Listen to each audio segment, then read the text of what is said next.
Je m'appelle Marlène Freitag, je suis co-gérante de la maison artisanale de Mayotte. C'est une coopérative qu'on a créée en 2018 avec 4 associés, donc l'entreprise Les Vergers de Mayotte, le domaine des épices, Assul Couture et Touche du Bois. Donc on s'est réunis à 4 associés. Ça nous a permis en fait de réfléchir à créer en fait une boutique artisanale qui serait ouverte tous les jours, qui serait sur le territoire de Mayotte et qui permettrait de présenter tous les produits fabriqués à Mayotte, que ce soit en agriculture, comme les confitures, les jus, les épices, la vanille, l'ilang, la couture avec des petites pochettes, des vêtements et aussi des stylos en bois, des bijoux en coco.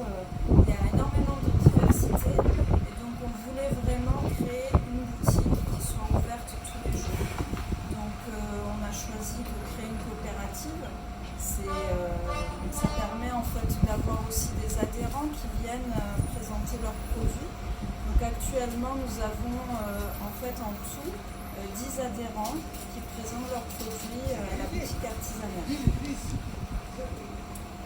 Après, donc, voilà, les principales difficultés qu'on a rencontrées quand on a créé la coopérative, ça a été surtout au niveau du réaménagement du local.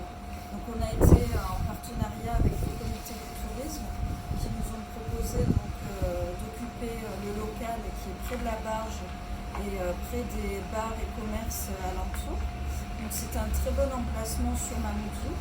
Par contre, il y a eu énormément de rénovations à faire, donc il a fallu qu'on choisisse un peu notre stratégie financière avec nos associés pour pouvoir ouvrir au plus vite la boutique.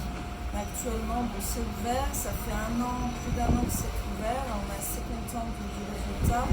Il y a tous les jours du passage.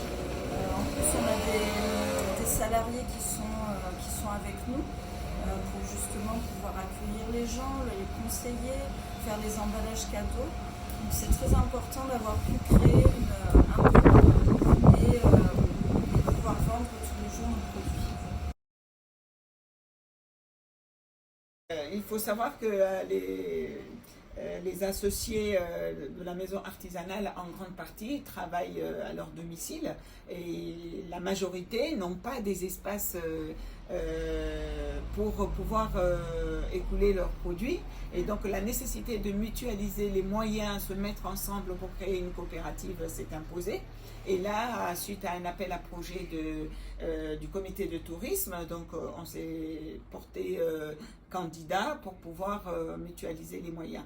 Et il faut savoir qu'avant de créer la coopérative, nous nous rencontrons souvent dans des espaces d'exposition et donc on se connaît et de fil en aiguille, on s'est dit pourquoi ne pas créer un espace commun pour les touristes, pour la clientèle locale, de manière à rassembler, à réunir différents produits au même endroit.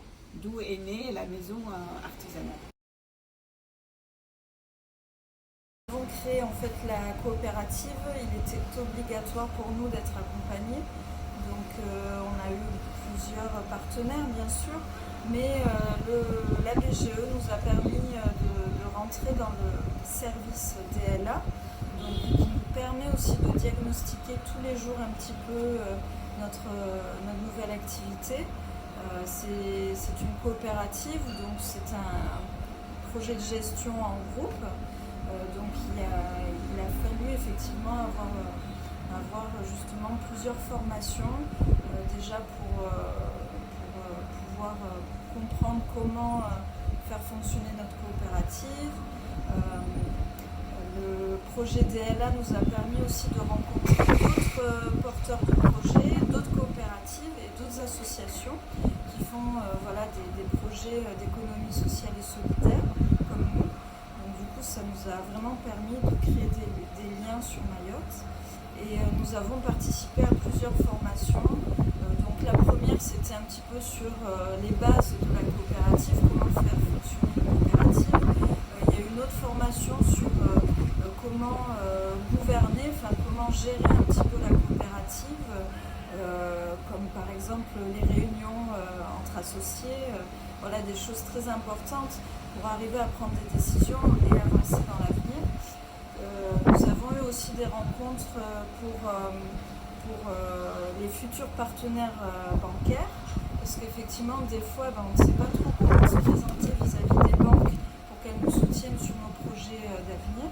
Donc voilà, on a pu participer à plusieurs échanges, en tout cas grâce au DLA.